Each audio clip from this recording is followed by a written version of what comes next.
Oh, we have negative $400,000 in the bank. Oh, we should go to declare bankruptcy. It's more than just unprofitable, dude. It's demoralizing. Today we're in Tennessee visiting John from Dynamic Landscapes. I don't know any of my numbers. I don't track my KPIs. I'm just good at my job and I can sell water to a fish. I will be successful. Do you understand what I'm saying? You need to go fly a kite. All of this is meaningless. It's in the moment, dude. Sometimes I just want to quit. This year, the business is on pace to produce $1 million in revenue. We have on the books right now enough to secure $1 million.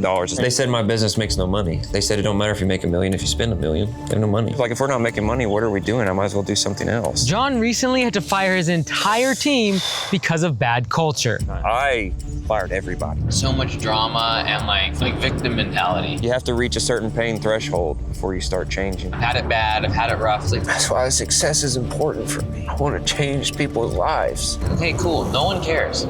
This is the Business Turnaround Show. My name is Mike Andes. I'm the founder of Augusta Lawn Care, where we have over 190 locations around the world. And I travel the country fixing struggling businesses. Stop identifying as the hurt entrepreneur instead of like, okay, I'm moving forward. Your identity is not that then. I maybe feel like I don't have all the answers anymore. Stop talking about stuff. Get over it. Move forward, be a leader. Mm-hmm. Our goal is to give John a strategy to turn around the company in the next 6 weeks. You have a bit of a history with John, because he's already talked to members of the team. Hi, how are you? I'm John. Nice to meet you. Yeah, you too, thanks. Even our head of sales, Christian, talked for hours, multiple times. My name's Christian. I am the lead consultant here at Copilot. I meet with a lot of different home service entrepreneurs of all different industries, and John just ended up on my schedule one day. Over the past couple months, he's reached out to multiple members of the team. And Christian's talked to him for hours. He's talked to Terrell. I don't even know how you got his contact. It's kind of just the normal story that you see on a lot of these turnarounds, right? And John's very passionate about what he's trying to do. I think a lot of people probably told John that he wasn't able to do what he wants to do, and so him starting a business is the opportunity for him to say, hey, look, I did it. I love to learn, dude. That is my biggest thing. I am a plethora of knowledge. It makes other people insane because I'm not good at short conversations, and I want to talk about something intelligent. Let's learn something. What's the next money move? How can we, I'm not very bullshit in beer. You know what I mean? I don't know. I want to talk about something productive. What can we do? How can we change the world? How can we help people? So we're going in with no numbers because he's not willing to share them until I'm in person. He needs to explain things. You don't know the numbers of $1 million business. You know you have cash, but you don't know how much. We've already talked to him so much. We've already had conversation about his past and his family and like his spiritual life and where he's at. There's been a lot of pain in my life, bro, outside of work too. I have no family. You can tell he's super smart. He does his research, but like where to take a step to actually get that done it feels like it's impossible for John to find that because he's got so many things going on. I don't feel like I've reached capacity for what I know or what I can teach. I just need the right direction. John, yes, bro, it's so good to see you, man. Absolutely, man. Yes, dude, what a pleasure, dude. Meeting Mike was surreal, and it's crazy, and I hope this makes him blush or something weird, but he's kind of like famous. Like for me, you know what I mean? Like in the landscapers world, dude. This is the place. It is, yeah. So this is the new place. We've only been here since Monday. We're still kind of half in, half out. Okay. Every truck, every trailer you see, I own. The building, everything you see, I own. My mechanic's right next door, and we'll have all of this here in the back. We're gonna put a material shop in the back, open bay. Oh, so you're gonna have all this space? Yes, sir. And then this will move back there, and then we're gonna put a 60 by 50 shop up here at the front. And do you rent this from that gentleman? We do, yes, sir. Yeah, man. So we only pay $300 for this entire place. And that's good, but if we get there and all he wants to talk about is this massive project that went bad and how everything in the past has been against him, like I just don't have a lot of sympathy for those people. The fact that we were on we'll call it 4.5, 5 month job with the overhang. The amount of labor you put in and you're there for 13 months, being stuck on that job for 13 months, dude, like it's more than just unprofitable, dude. It's demoralizing. Thousands of unpaid labor hours, man. I needed a payment schedule in there. That's one thing that I really And there's like a sweet spot, like, and you say this so much, and it's so crazy to have you right here, it's like surreal, but you say this all the time, like those big shiny jobs and stuff, they're all great, but there's a lot of pieces moving. You got to make sure you're prepared. Like it's not a yard guy's business, you know what I mean? You have to, but the margins, they're non-existent almost, you know? There's like a sweet spot for the hardscape world of like maybe a $40,000 or $60,000 job that takes like a week and a half or 2 weeks. Bang, great money. Yeah. But being tied up so long, like it's great for your portfolio, and it's great to show people and all of these things, but from the business perspective, like if we're not making money, what are we doing? I might as well do something else. Like I'm 100% committed to my business, dude. I will be successful. Do you understand what I'm saying? Like Mike has the answer to do that. I'm so glad to be out of it, Mike. I didn't think I was the only reason I survived is because I didn't have debt. Yeah. There's no way I would have made it. It sucked up everything I had to survive this. So last year, $620,000. Yeah. Did that encompass the first 50% of that job? Mm-hmm. Okay, so then this year, what are we on pace for? I'll do $1 million this year. We just passed what I did last year. Got it. We were negative $200,000 last year of a loss because all that money hanging out and I'm still paying all that labor. It's crazy, and it's unproductive labor. The culture was bad, and you talk about this when you have bad culture, guys start creating subcultures. I'm bad about letting things go too long in the past instead of correcting them when they happen. So people get used to that, and then when you finally correct it, they're like, oh, you know, when they were doing wrong the whole time. How big of a job was that, like in terms of revenue? 275. And how much of that has been paid? All of it. Okay, so you're paid up now. Nobody likes the price at the end, and there was about $65,000 worth of change orders throughout the process. And the problem was my lead foreman that was with me for 4 years, when I transitioned from landscapes into hardscapes, he was one of the first guys that come to the business. He's been off and on 4 times now. As I learned, I taught him everything. Every time he leaves, for some reason, it's in the middle of a job that I need him, that I've bottlenecked myself. He's the only guy except for me that can do it. So he's left in the past. Yeah, and he's gone now. God, he's so good, man, at his job. Were they like the kind of epicenter of the bad culture, though? Oh, absolutely. He was just bad for business, dude. He was a great employee, but he was just toxic. Intentionally missing work and then calling to talk later and being intoxicated. Like, it's 1:30 in the afternoon. Work's still going on. You're off because come on, man. Like, where's your priorities? Like, at some point, if you're a leader, you have to show up to be a leader. He would be at work and then just take the same guys to the bar afterwards and then invite them and then have a F you John conversation. How come, like, oh my God, how many times you got to get punched in the face for you're like, dude, okay, this guy, like, he's bad. I'm ready to start seeing some true success, man. I put in a lot of time, a lot of blood, sweat, tears. It's lonely sometimes. Lots of bad culture and drama, hiring people that you fired a bazillion times. It all stems from the leader. So I'm from a psychology background. I just needed a way to survive, so I started cutting grass, and then that's kind of, we'll get into that story, I'm sure. So I've always been drawn to people, to listen, to help, right? And I get myself too involved, and I try to tell them and stuff, and try to help him, man, but that same love doesn't come back, Mike. Sometimes you're trying to help people, and they're not even helping themselves. People are wired and everyone goes through stuff, and I feel bad for that, but it's also, I have to address, like, these are the facts, and the facts are he will continue to wallow in this failure until he actually hates it, and he doesn't. Just the way he is, like, with his financials, your operations person not wanting to be on camera, there's like a lot of little things that point to so much drama and like victim mentality. People are after me, I've had it bad, I've had it rough. It's like, okay, cool, no one cares. I'm not being unreasonable, but when it's intentional or you're lying or you're taking a day to go drink, like, you're affecting the people around you. Where's the priorities, you know? And I always prioritize other people. Helping people is my passion. It's not the landscape industry or being a contractor or anything like that. Being a father and helping people is my passion. This is a means to do so. But people don't always give that same energy back. Do you know what that means? To show love and not get it back, you know? Or to try to help someone and it's okay to your face, but then behind your back, it's not okay, you know? There's been a lot of water under the bridge, and there's been a lot of emotion and drama, and I haven't seen any changes in the business. I haven't seen a lot of action. It's a blessing, though. I'm super excited that you guys are here. It's a big deal for us. It's a huge deal for us. If we get there and all he wants to talk about is how everything in the past has been against him, it becomes like, oh, you enjoy the pain. You enjoy the hurt. and you want to get sympathy for it. And I hate saying that. I love people, but that's the actual truth. And so if you love being in failure, you'll never succeed. What was in January? January I was just talking about, that's when I fired everybody. When you look back, it's in the moment, dude, sometimes I just want to quit. Yeah.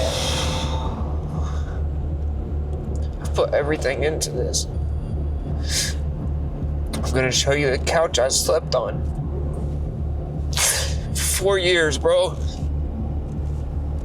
3 years, one couch, a year, another. 4 years I slept on the couch. Trying to make this thing successful.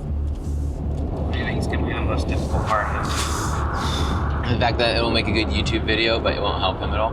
I'm optimistic with most people, but when you see someone constantly rehashing the past and what they've gone through, and they do it the same way to a bunch of people every time, and they have like a victim mentality, you can't help them.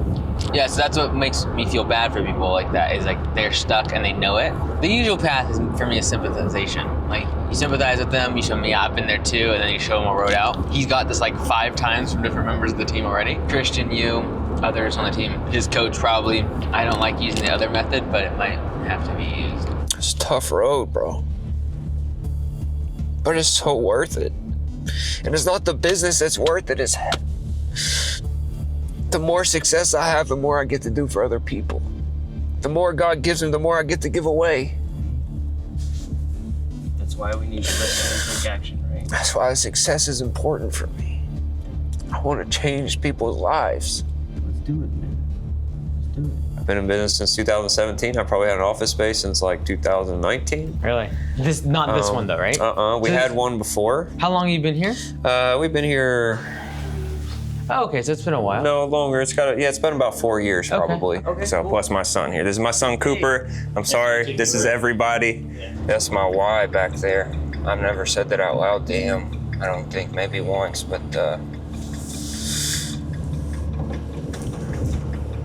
just makes it worth it. This is 3 years of my life right here. I slept on this couch, bro. in here? That's right. In this office? Mm-hmm. Okay, wow. And a year at the other place, and he's gonna put me back in that emotional state. But sometimes you have to do what you had to do to get the business up and to be successul, dude. It wouldn't be here if I didn't do that. There's no way. And I did it out of love for him, and knowing what it's like to be tempted to think that way. It's like, oh, because of my family, because I don't have connections, because people are against me, because people said stuff. Like, if you're gonna dwell on that, you're just never gonna win.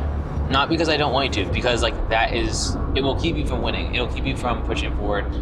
And so there's so many little things that point to that. Like, if the leader is having all of these complexes, fears, doubts, depressions, like, those things are horrible. But like, you gotta deal with them so that you don't affect your team. You gotta leave those at home. The last 4 years I've been so used, like I've had the expectation that we're gonna take longer on jobs, half the guys aren't gonna show up, they might pass out on my job site because they're like, so I think comparatively, I have expectations of like, we have to dumb ourselves down, but we've had such a shift that everything is different now. It's like a totally new business. So I almost feel like my business just all of a sudden outgrew me, maybe. So it's a unique situation where the business is actually financially doing decent. And then with that payment from the big job, from a cash perspective, we should be fine now. Oh yeah, we have about $140,000 in the bank. Cool. Like, from the 4L framework, he has a month's worth of revenue in the bank, 140 grand. Like 7 months ago, you and I would have been having a very different conversation. And he was able to get through kind of a rough spot in terms of that big project that locked up all his capital. So he learned from that. So like, that checks the box. Whoa, I was just in a bad, but now culture has changed, production has changed. From a labor perspective, as of a few weeks ago, the toxic part is out of the business. And so right now, like, we have cash in the bank, we have a better culture. What's sort of the constraint that Leadership. you feel? It's me. Okay. It's me, Mike. That's a very vulnerable question. Yeah, I maybe feel like I don't have all the answers anymore. That is a really fair question and different perspective. I love that. Yes, I'm the problem, man. For whatever, whether it's lack of knowledge or whatever the combination of things are, I lack certain things to give to the team that they need from me. So This sets us up well to actually deal with the root of the problem, which is the leadership side, which he actually knows is the problem. Because if we would have came like even a month ago, we wouldn't have had payment on $100,000+, so we would have been really, really tight on cash. We would have had a labor problem with all these quote toxic people. And so with those things out of the way, there is no past for him to lean on as like a crutch as to why we can't make changes in the business. So it'll be interesting to see if we can actually make progress on the leadership side now. You think you know things, man. You think you have it figured out, and wow. This will be bigger than I thought it was gonna be.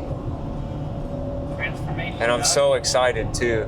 I feel like almost like a new burst of life or some type of energy there all of a sudden, bro. Our scheduling, it's not good. It just sits on a board and which job is this week type thing. Like, and I understand the budget hours and all those things, and I have Copilot. I came over from Aspire from it, and we still don't use it. I have all these things, but like what's urgent and what's important? Where do I go? What should I be doing? Like there's 500 things I could be doing, but what's the right ones? And like there's no systems in my business. He has Aspire and he has Copilot. Hasn't moved into either one. Or just doesn't have the time to make the switch. I'm gonna literally tell him to flip a coin. It'd be actually fun if I said, let's do flip a coin right now. And you have to cancel the other one right now. Even if it's Copilot, I don't care. I just need you to flip a coin. So right now, at like the management level, if a call came in and there's a lead, you're going to meet the customer. Yes, sir. Then you're bringing that back. So you're going to send it out to the customer. That gets accepted. Yeah. Okay, you're in the schedule in several months from now, and then that's going to be handed off to then Tiffany, and she would then execute on that.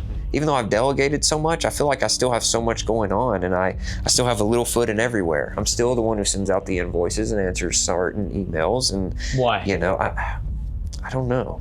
Some of it's control, for sure. I think a lot of that indicates a lot of other issues inside the leader's psyche. Indecision around like something so core, fundamental, like the operating system of the business. If you can't decide on which software to use, like you're probably not going to decide on when and if to hire and fire someone, if and when to drop a customer. There's so much, like you fight so many fires, and I've done a lot to delegate certain things.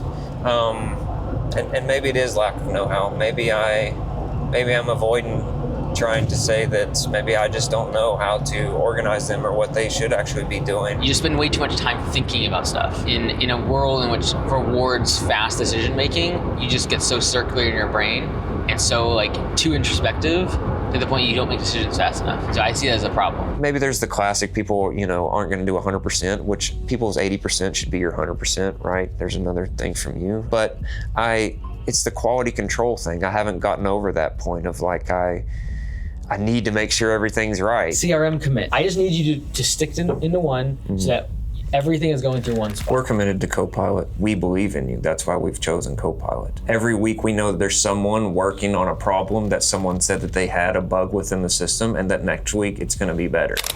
Hey everyone, it's Mike Andes, and I want to invite you to a private event that I'm holding on Black Friday. It's reserved to the first 500 people, so you don't want to miss out. It's going to be over 3 hours. It's a live stream. I have 3 massive announcements and something I've been working on for over a year. I want to share it with you. Go to mikeandes.com/Black Friday and register today. Do you have your balance sheet and profit and loss? I can print it. Cool, yeah. Let's do it. There are only 4 reasons why a business stops growing. We call this the 4L framework. The business stops growing because it's either a lack of liquidity, a lack of leads, a lack of labor, or a lack of leadership. And in this case with John from Dynamic Landscapes, I'm really not gonna focus on liquidity, leads, or labor. I'm really zeroing in on leadership. That's the real constraint to the business. We've got to get organized in order to be able to have the confidence to make the decisions necessary to turn around the company. So let me give some context. We picked up a company that was remote, doing our CPA stuff. It just turned to a mess. There was all this ask my accountant stuff and owner's draw, and I don't understand these things and how they're putting stuff in. I couldn't get to meet with them, so everything's a disaster. A couple of things aren't being reported in here, so I haven't been backlogging them. My receipts aren't getting inputted consistently, and obviously my bank transactions and stuff, I'm not dedicating that time to sit down and do the financials. And my balance sheet is missing $50,000 truck probably. And some tools, random tools and things like that too. And I have no idea why I haven't, Mike. I don't know if it's because it's a bad experience or just being lazy within the business. We're flying blind, as you like to say it. I don't know any of my numbers. I don't track my KPIs. I'm just good at my job and I can sell water to a fish. Yeah, payroll checks cashed by owner. And then uncashed payroll checks. Retained earnings are negative. Owner's draws is negative. It's like, this just needs to be cleaned up. It doesn't make any sense. I know, and I thought that's what I was paying those people to do was clean up, and I've been in a bad state ever since. And when was that, last year? Yeah, it's no excuse. I should have solved it by now. And then you get caught up on the other constraints of the business, like being stuck on a job for 13 months and bad culture. Someone's not willing to share their numbers and they explain it to me, tells me they overthink everything. The numbers speak for themselves. I do not need you to explain the numbers. You know how many P&Ls I've seen? I don't need you to explain and give reason why the numbers are messed up. Yeah. Just show me the numbers and I will come to my own conclusions. Thank you. All of this is meaningless. There's no continuity whatsoever in these numbers. That's why I didn't want to send it over, because you're gonna be like, is this the right thing? I think this is an example. It's okay. So it's a disaster. Our books It's a are function disaster. of this is, if I saw this and I'll be like, okay, this is a disaster, and I will go to this business and there will be the disaster. There will be trucks that are broken, that are sitting off to the side. There will be things that are not licensed. There'll be cash withdrawals. I could have told you that based upon just saying this. The bottom line is all the other things that you mentioned in terms of you feel like you kind of still have your foot in certain things, or not letting things go specifically for admin or operations, or like you still having to kind of be in. The reason is because you're the only glue of this, like the center of this, you're the hub of this, all these spokes in the business. Yeah, I'm kind of just like the oil that feeds the machine. The guys are all the cogs that make it turn. You take one out, it doesn't function right anymore. Yeah, what Christian says, what I would say. So that's why, like, the information, he's not lacking information. And the vast majority of leaders, entrepreneurs, and human beings do not lack information to change. They lack the ability to execute. And so the only hope I think I have here is to be able to use the fact that, like, he's watched my content for a long time. Mike's the man. I watch his videos constantly.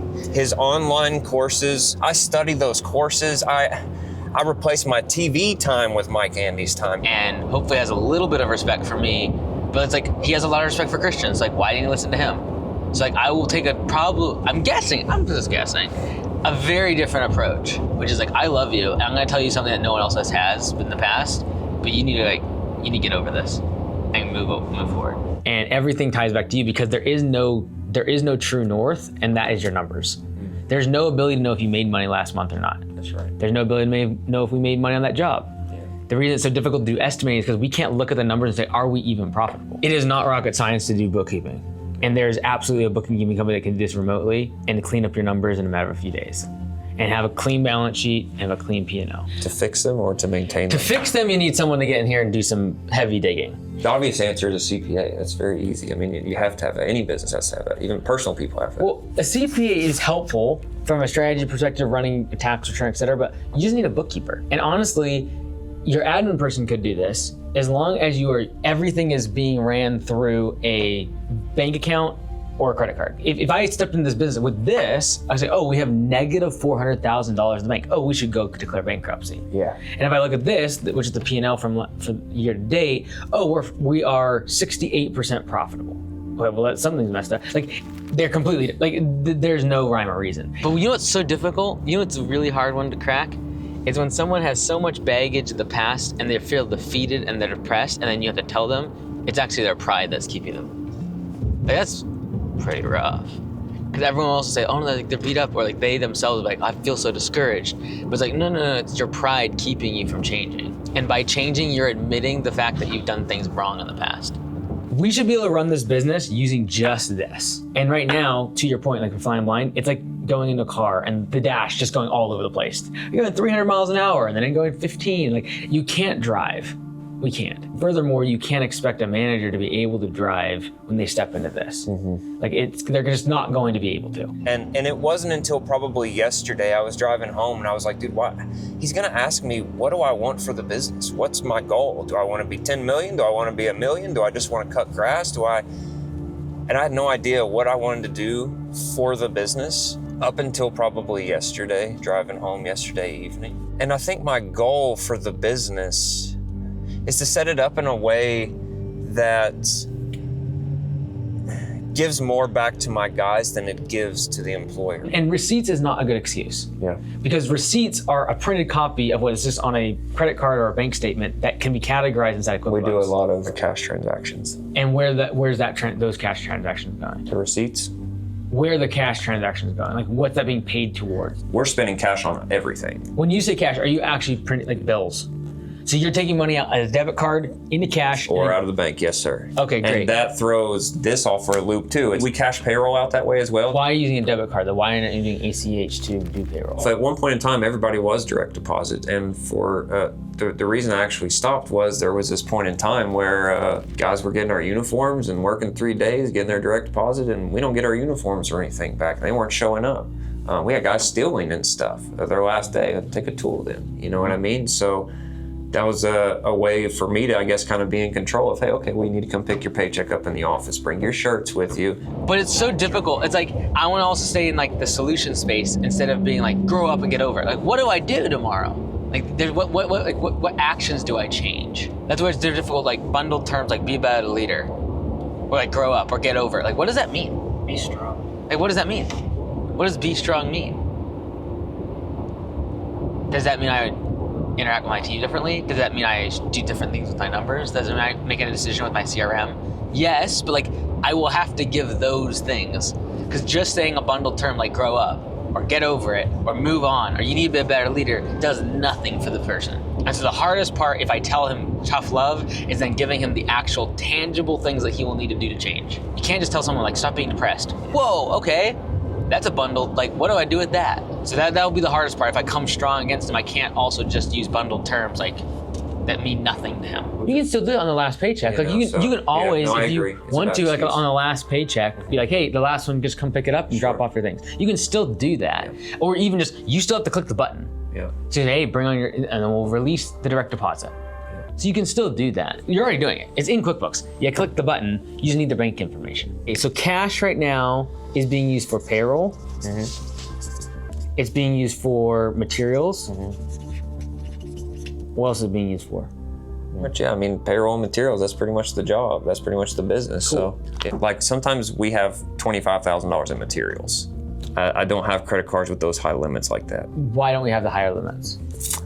I wasn't approved for any higher limits. I had to get those secured. I'm not someone that treated their credit correctly coming up. That's fine. It's good yeah, to know. like that's the Okay, yeah. so the thing is, you're not going to get a credit card, and they're not going to increase like limits on accounts if you have this.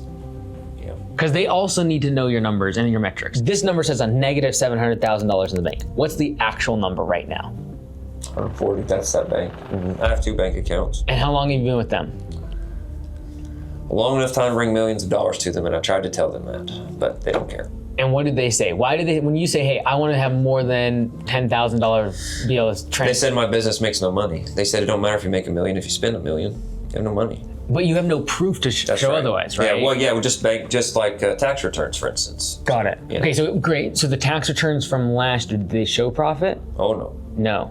Because we didn't collect Collected. off that job till this year. So I'm showing like minus 200 and something. Last year's. Yeah, Got that's it. the worst year I've had. Things like this give you the opportunity for a breakthrough. It's not that you always hear stuff that you've never heard before. It's just different perspective. You know, you're so caught up in your business that you just see it from this entrepreneur vision, right? And you don't get to see it from the outside, you know? And then this year, we're looking green. Oh yeah. When was the last time we asked for higher limits? I don't know, probably last year. They allow you to like try to bump it up a couple $100. Like these are very low limit cards. You're talking about Credit One and like Discover. It's Okay. very low limit. Okay.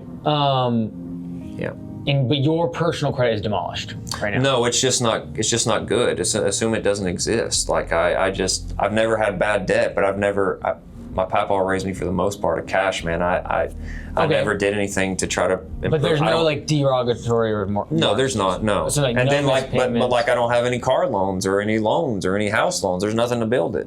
There's nothing. And they won't give me a credit card. I'm on this merry-go-round of you can't have it, but you can't get it. You know, one thing I see as like a trend is when we're coming to do a turnaround, or like there's in coaching in general, is the ratio of student to teacher talking. When the student is just talking the entire time and has a retort for every little thing, usually execution is pretty low. If you look at the people that don't take action, they're the ones who talk the most. If you're gonna take instruction from someone, shut up and listen. And I don't say that lightly. Like, I also think the same thing. Like, when I talk to Dr. Cashier, when I talk to Alex, like, you don't hear me talk a lot. You say yes, and you don't interrupt. And it's not a matter of respect. It's a matter of, like, I am here to learn, I am here to grow, and I am here to change. And the best students come with the mindset of, I am here to change my behavior. I'm not here to give excuse. I'm not here to talk about the past. I'm here to change. My morning meditation and devotional this morning, I told God to allow me to step back into that apprenticeship and to not be the master this time, just to fall back and make sure that I'm listening and learning and talking less and listening more. So I just, this is a big deal for us, dude. So I'm ready for this opportunity for the next chapter to move on, and I'm ready to start seeing some true success, man. I put in a lot of time. But the reason is because, like, right now, when as a business, when you go ask for credit, they're looking at two things. One is going to be your credit worthiness, and if there's no history of that, like, that is the downside. But also, you have no history, unless I'm wrong, of negative things. Like, you haven't missed payments, you haven't missed mortgages. Okay, great. So that will be a negative for you. But what the thing they will then lean on is this. Yeah. And the business has only had 2 profitable years. That's it. 1,000 and something. But and then we can't even prove that. That's right. We can't even give them a balance sheet. Like, if I was a banker and, like, yes, I have negative $400,000 in the bank, and I would like a loan, they would be like, you need to go fly a kite. Yeah. But if you had clean books, that is the selling factor for a business, is you are producing cash flow, which would show then $140,000 bank, which they can see. You have good assets. Your debt to income ratio is non-existent because you have no debt. So, like, that's a huge plus. When we look at the 4L framework from a liquidity perspective, there is not an issue. You have 140 grand in the bank. I feel a little bit of new life again, like it's gonna be okay. Like, my mind is so cluttered in so many different places that I can't figure out where to start, when the answer is, you're disorganized. No shit. Right? When we think about what attracts a great team member and what allows them to thrive, it's gonna be, when I go to work, there's organization, I can see the numbers, and they know if they do a good job because the numbers will tell them. Well, lack of organization is really tough for Tiffany, for sure, specifically in operations and stuff. It makes her job harder. Well, yeah, because every single time she gets an estimate, she doesn't know at the end of the job, did we make money? Did we not make money? At the end of the month, did we make money? Did we not make money? Am I gonna hit payroll this month? Oh, I saw this number randomly on someone's desk of negative $400,000 in the bank account. Are we going under? Yeah. Maybe I should look at another job just in case. Can't blame them. In order for a job to be completed successfully and transition smoothly from sales, operation to admin, there needs to be clear handoffs. And in a smaller business, as the owner, you are doing the sale, you're on the job site during operations, and you're willing to take phone calls and talk to the customer. And he's still kind of doing that, but at a 7-figure business. And so that's why the strain and the pressure and the stress is so high, is he still has his hand in all 3 of those. Versus, like, I am sales, and when I am done with the sale, I'm gonna have video and job notes that I hand off to admin and operations to get the work done and then get paid. But if you don't have that clear handoff, you don't have clear notes and communication, then yes, everything will still be you as the owner is the bottleneck. Tiffany, do you have anything like that you wanna, like, follow up with? Or, like, what about this or anything like that? She's got a load of questions. One of the main things that we struggle with is the estimating and, you know, seeing the numbers that you're talking about, but also having a description of the job, the measurements, the estimates that he does give us. I feel like it's a little vague, maybe. And my guys are needing more information, so we're not having to make all these phone calls because we don't know what the crap's going on. Awesome. What people didn't see in the video is, like, they were, like, 15 degrees off to the left behind the camera. And so I just watched their heads nod whenever I would say stuff. And if they nodded a bunch, I was like, okay, I just need to drill down more on this point. So they didn't want to be on camera, but, like, whenever they were nodding a lot, I would just usually hone in on that point. And when I asked them questions, it was around those points. Yeah. Cause I could see that's what they wanted to say. And we can't share numbers with them because we don't even know the numbers. That's right. How can a manager manage effectively if they don't know what's happening in the organization? I think most time people do it unwillingly. He wants to see them succeed. He wants to empower them. Like, he wants to trust them, all that sort of thing. A big challenge that is when you have no money. Because every time you delegate means more money from the business. If you're letting them, and if they take twice as long or make mistakes, it actually could put you out of business. So, like, but that's no longer a constraint for him. And so he's operating the same way he has in the past when he had no money, and now he has $140,000 in the bank. So, like, sometimes you have to, like, okay, money's not a constraint, and if there's a little more time that goes into this, or we make a mistake or two, it's not gonna kill the business. All of my team members, including the entry-level people, see the profit and loss statement. They know what's happening. And if they want to judge that and they think I'm making too much money or not enough money, that's fine. But they don't come into the office thinking, I don't know what's happening. I just see a bunch of broken trucks and things are broken down. Okay, they're over at the office. Okay, are they making a bunch of money off my back while they're at the office doing nothing and I'm out in the field hustling? I don't know. I'm gonna make stuff up. Half your team thinks you're rolling in money and everything is great and this business is booming. They will make up that narrative.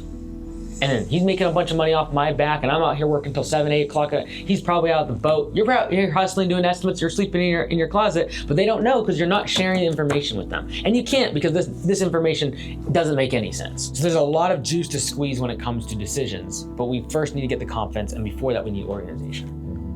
And then I want to see John transform. Because you cannot be the leader that you need to be for this company if you don't have confidence. That's right.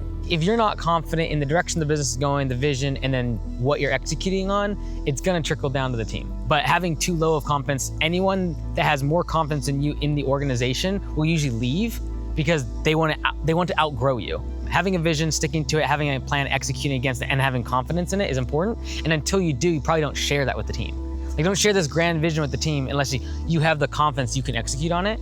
And then you do everything possible to make it happen. So a lot of it, I think, is leading by example. Like Mike said, things start at the top and they trickle down. If I'm being honest, this is out of character for me in uniform. I generally have on basketball shorts and a t-shirt, which is comfortable and all, but what sort of example am I setting for my guys? What am I attracting in my life? Do I look like someone that you want to sign a 6-figure job to? So there's a lot of things, and that wasn't even something I talked about it, but it just brings me back to that core of leading by example instead of by instruction. But now there has to be some sort of standard to what are we after? What's the culture that we want here? What's the values that we want our guys to have? Like, there's a different standard now. And so the lack of confidence you have in getting a credit card is warranted because you don't know if you're making money. And you're like, I don't know if we'll be able to pay off the credit card. Well, because we don't know if we're making money. That's right. Yeah.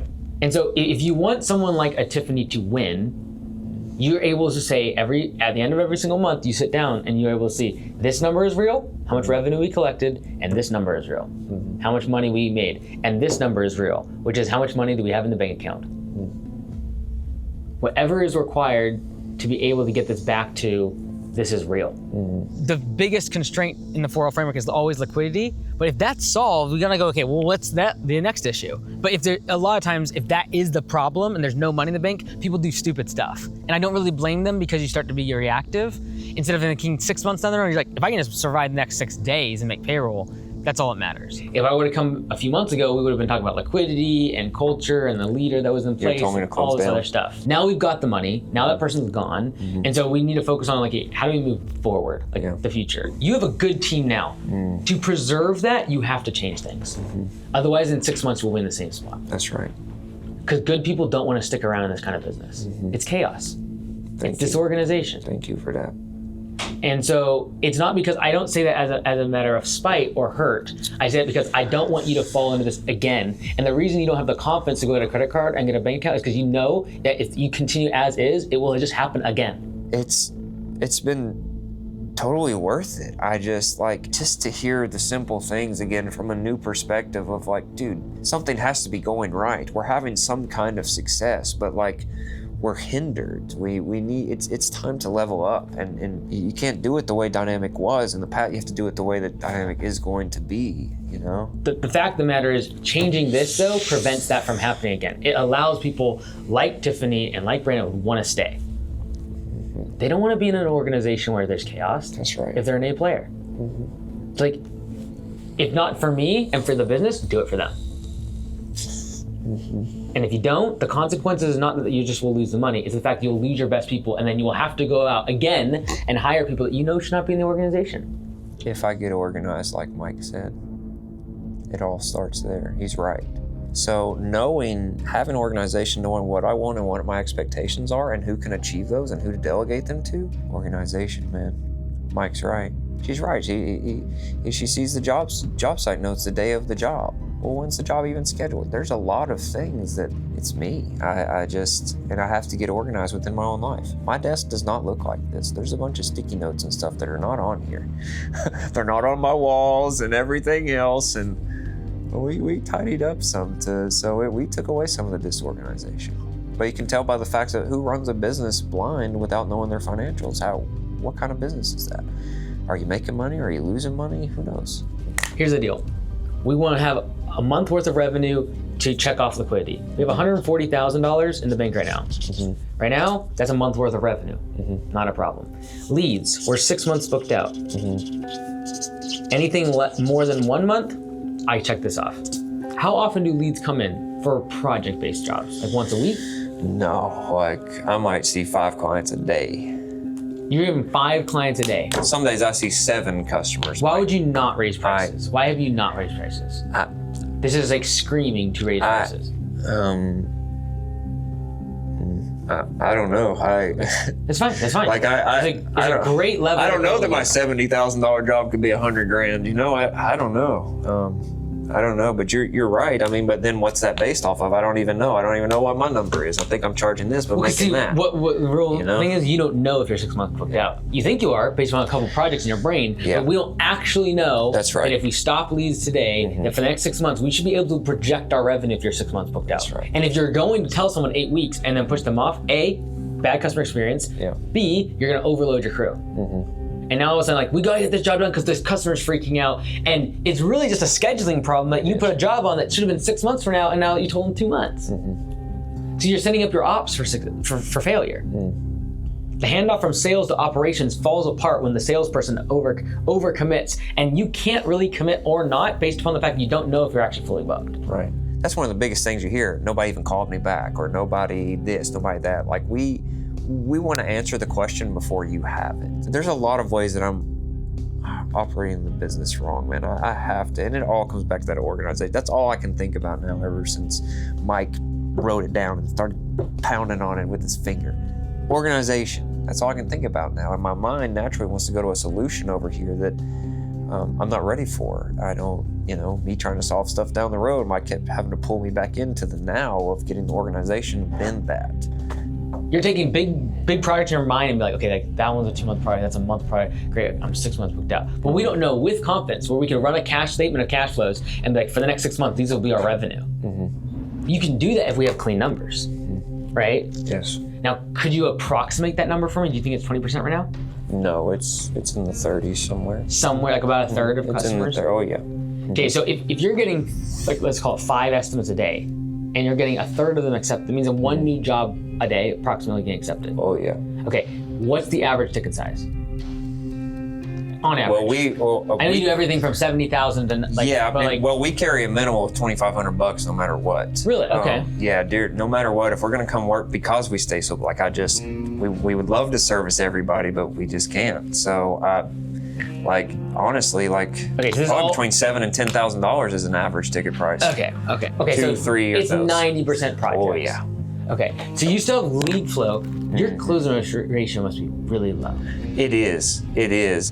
So first step of organization we have to establish is your balance sheet, profit and loss statements, your financials. We have to clean those up first. The next step is getting into a CRM. I just need it in there so that way you're able to go to estimates and say, I sent 40 out this month and 20 were accepted. Great, 50% close ratio. If what you're doing right now isn't working, you need to ask someone who's doing it that it is working. And Mike has those receipts. They're online for everyone to see. So one thing I've started doing this year is fluctuating my price based on how far booked out or what time of season it is. I saw you say something about that on an episode. So I've started changing that. Like if I forget how it goes, but if I don't need to close, it should be in the 30s, right? I should be performing a little bit lower, but if I'm whatever, right? So we don't know our close ratio. No, we don't. Because we don't put it in CRM. No, we don't. Okay. I just go through and count declined and accepted. Right. It's not good. But I think from a labor perspective, from what I have heard, we have reduced the cancers. We have a good culture. People want to be here. So again, another pass. Yeah, and that's huge too, because I feel like that's one of the biggest things. For one, if no one's here, who does the work? But it's very important to us that guys enjoy coming here.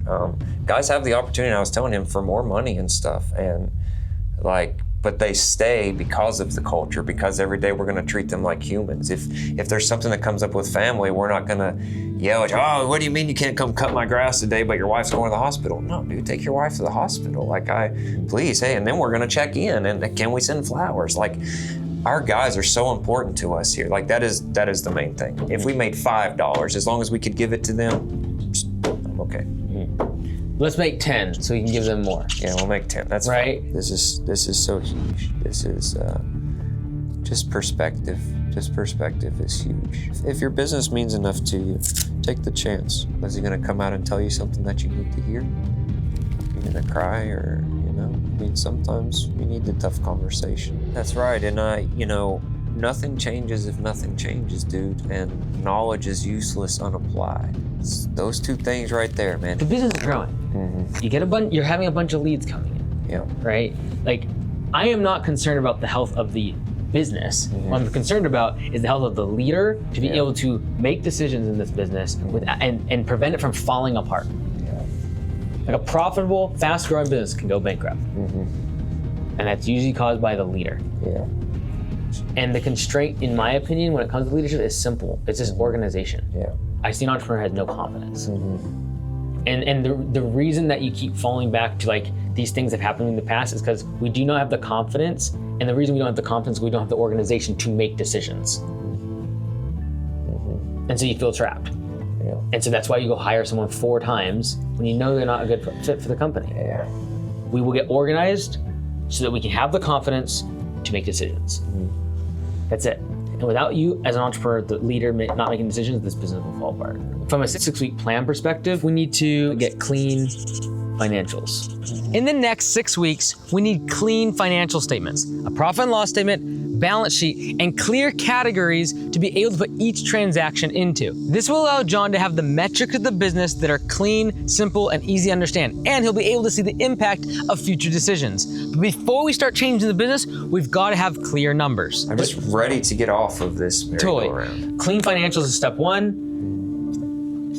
CRM commit, and I mean, I do not care if you use Copilot. Use anything that you will just commit to. Choose one, go all in on it, so all of the data and the numbers of the business are in one spot. This will allow for future decisions in the business to be made around budget hours, efficiency, and what he pays his team. Once we have this stuff organized, you will be great at training. You'll be great at figuring out what the system for training is, what we need to have for protocol, etc. Once that's done, we would have to, like, the moratorium has to be, we do not take cash out of the bank. To turn around this business, we've got to have a moratorium, a stop, a complete halting of any cash withdrawals. Stop going to the bank or going to the ATM and withdrawing money. When I say no cash withdrawals, that is a bundled term of we have to go get credit card and we have to set up payroll for QuickBooks to go through direct deposit. And last but not least, the thing that we can actually do today is we raise prices across the board. For his labor, for materials, everything needs to go up at least 20%. So I happen to believe if you raise price by 20% across the board, every single thing, so if you have a spreadsheet or however you just raise across the board 20%, and then everyone here gets organized, and you start simplifying services, jobs get done on time, because now we're doing the same 3 or 4 things all the time. If that happens, you will book out further. You'll get more jobs accepted, and our close ratio will slip from what I believe is 25 to 30% to 50%. While raising our prices by 20%, which will double our profits. Like, everyone goes through stuff in life and in business and things you're ashamed of and dumb stuff you do. But if you're gonna turn around, it means rejecting the old self and like the old business way.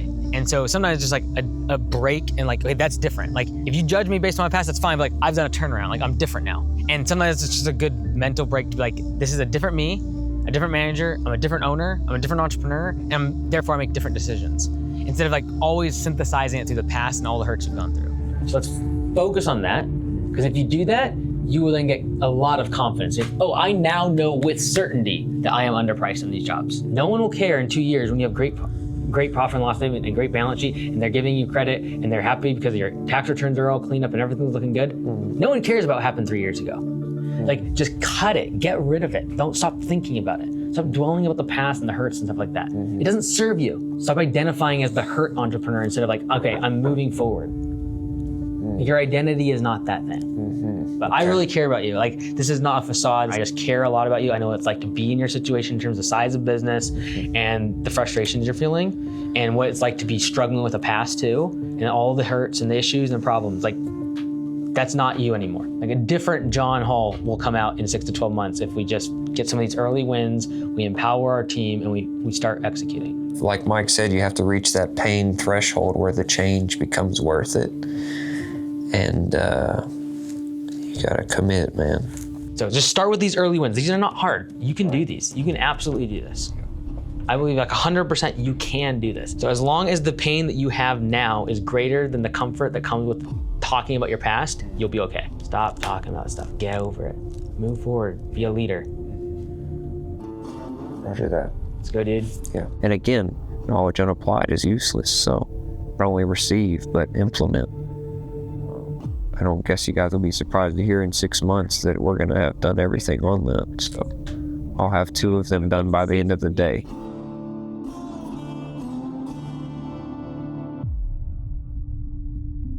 So raise prices was one of the first ones, and we did that immediately. So we've gone to $140 an hour on hardscape, $120 on landscape. And after we get out of these contracts, we're not accepting anything less than $100 an hour cutting grass. No more cash withdrawals was the other one that we did immediately. I raised my limit on all of my cards, and then I went and got a $10,000 security card so that we don't have to do the large material transactions in cash anymore. So those were the easy ones. The guys collectively called for a meeting, and rightfully we're like, hey man, you got what you asked for. You have the right guys. This place is chaos. We need some better systems and some more information so that we're prepared to do these things, so we're doing them not only correctly, but within reason, right? Which also goes hand in hand of transitioning cost and stuff over to budgeted hours so that we have an actual KPI to track. So, which is what I'm the most excited about. Mike said it pretty well that good people will leave you, and that includes my managers. And Tiffany had a couple tough points too since that, this is intense. So admittedly, we're still experiencing a lot of that chaos. We're gonna do $1 million this year. Every time I turn around, I'm selling a job. The guys are productive. Jobs are running smoother. We're still holding 6 and pushing 7 and 8 months booked out right now. I'm not running to the ATM to move from there to take this. We don't look like the dope boys coming in with the money. It's easier to track, and that's something else. The financials were not as easy to address. They were very chaotic. So we have ultimately decided to go with a new QuickBooks instead of fixing what's there, because it's impossible for me or anyone to remember what they did with cash 8 months ago, I promise. Especially every dollar. And if we don't account for every dollar, then something's missing. Luckily, we do have every paper receipt and every bank statement, so we will match those and input to get caught up from the past so that we're up to date, so we have an accurate P&L. Committing to a CRM. We chose Copilot in the beginning, and I told Mike, he's just a home service business guy, so he's very focused, and we've done everything except move our scheduling over to it, because we haven't transitioned our mowing over to budgeted hours yet. Mainly because Tiffany and I haven't been able to get together in the office to transition the paper tracking that we're doing over to the digital side. So we essentially have to turn the 32 mows into this many budgeted hours. So that's the only thing we haven't done with it yet. Mike told me that I swear to God, this changed my life. 2 things. I didn't have to be the hurt entrepreneur anymore. I didn't have to be the fucking hurt guy, bro. I didn't have to be the hurt guy anymore. And telling me that nobody cared about my past and all that dumb shit and everything that's happened that made me who I am but is irrelevant now today to continue to succeed. You talk about a breakthrough. Bro, I needed to hear that. You don't have to be the hurt guy. You don't have to be the hurt entrepreneur anymore, man. Shut up. Nobody cares. It made you. You're doing what the 99.9% aren't doing. You're a business owner. You're an entrepreneur. You're doing something right. You built this $1 million business and you don't even know your numbers. You're doing 6-figure jobs. You don't even know your numbers. Imagine if you knew your numbers. I'm going up, man. This is the best year of my life, bro. What a blessing it is to be right in the middle of what you prayed for. Yes, it's hard, but heavy is the crown, son. You wanted to be successful. Yeah. Whatever mindset Mike came with, that predetermined, like something else he said, man, was I didn't think you were gonna change. I move. I'm so glad he said that.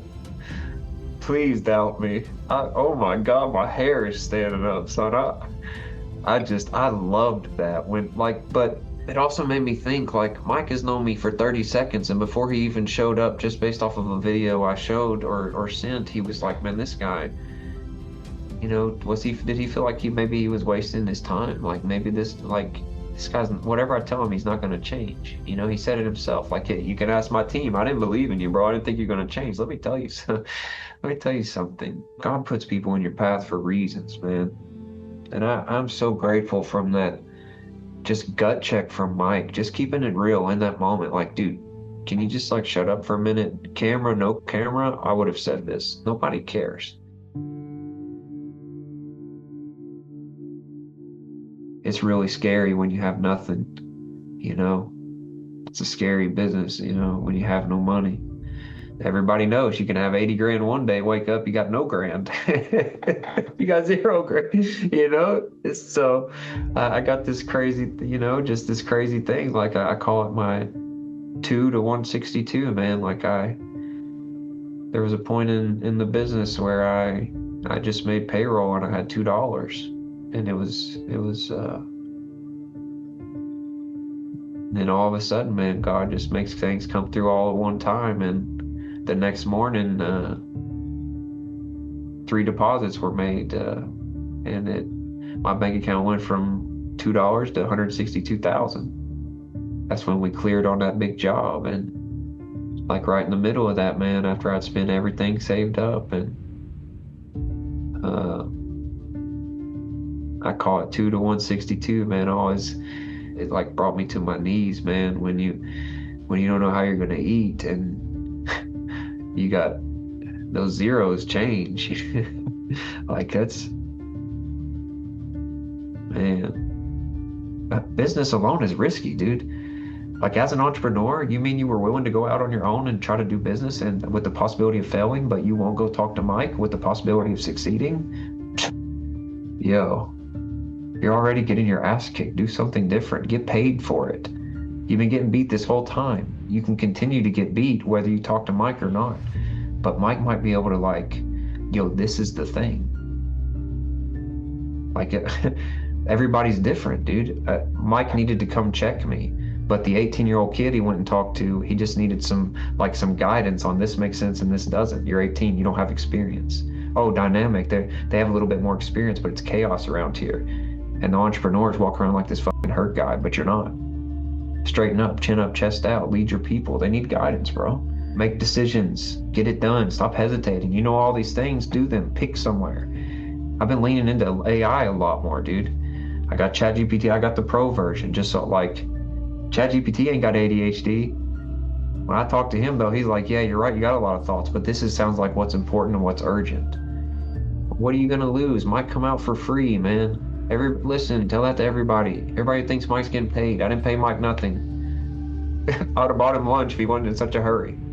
He's too busy checking me. Hey man, grow up. What are you doing? Next time I see you, I want you doing 10 million. Do it, man. I would do it again. I'll do it right now. Put this in as my submission video.